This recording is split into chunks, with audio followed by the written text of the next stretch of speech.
also clicking in. Strange as it may seem, the hot debate now is coup versus corruption. That's how Thai newspapers today are responding to the Nitirat Group's proposal to expunge court orders and decisions made by agencies appointed by the September 19 coup makers. Even though politicians like Deputy PM Chalerm almost rule out the possibility of the proposal being carried out in full force, government whips have been quick to exploit the proposal to their advantage. Look at Thai Post main headlines, which shout, Nitirat's proposal to whitewash corruption gets backing. Government supports proposal using it as a principle to grant Thaksin's amnesty. Komchatlyk column Klai Pomron says the proposal is the beginning of a new political conflict which will get wider and deeper sooner or later. The column says that if the proposal is implemented, it will mean the end of national reconciliation, not the other way around, as Nitirat's academics claim. Thaksin will be whitewashed of all corruption charges and can just hold a by-election which can see him rise to the PM's post once again. There is no question about it. A coup is bad, but corruption can be just as bad. And Thai Post editorial says the Nitirat Group, to prove that its academics were not taking sides, should have also presented a concrete way in which to combat the deep-rooted corruption and conflict of interest that was quite inherent during the Thaksin regime. Midi Tunes' editorial, meanwhile, says the country has advanced beyond the point when people welcomed a coup as a way to topple a corrupt government.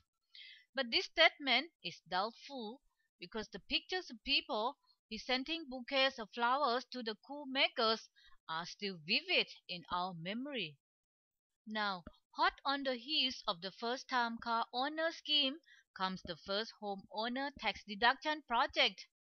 The hoopla from the car scheme hasn't even died down, but the government is today pushing its first home owner scheme for cabinet approval, which is expected to get the nod. Pujatkar reports that people who earn more than 4 million baht a year and buy a house for the first time will enjoy the highest benefit of the scheme.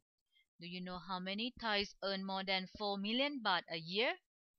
Of 9 million people who submit tax forms, the paper says 16,000 people earn over 4 million baht a year.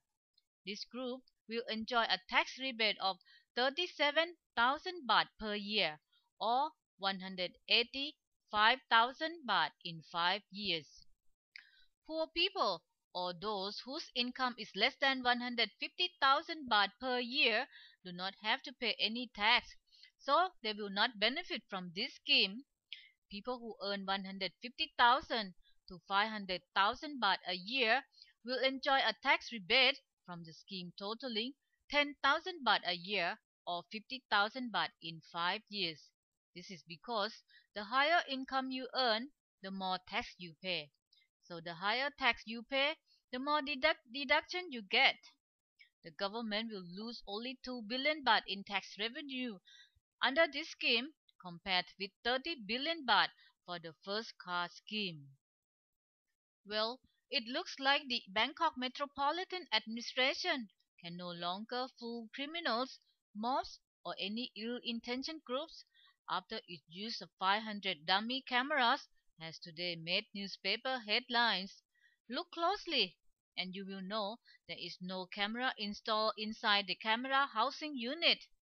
Komchatlyk says Bangkok Governor Sukumphan Boripas insists no corruption is involved, but these camera housing units are aimed at fooling criminals. He says the BMA will install 20,000 cameras before his term ends in the next 14 months. Pictures of PM Yingluck having lunch at the government house canteen were splashed across front pages today. Well, we don't know how often Yingluck will have lunch at the humble canteen. The so-called publicity stunt is likely to have been carried out to counter information that spread like wildfire online that the PM's special menu of delicacies would make your mouth water.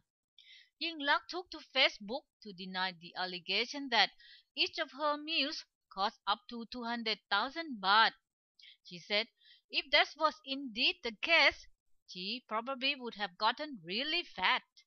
That's all, folks. Have a nice day. Bye.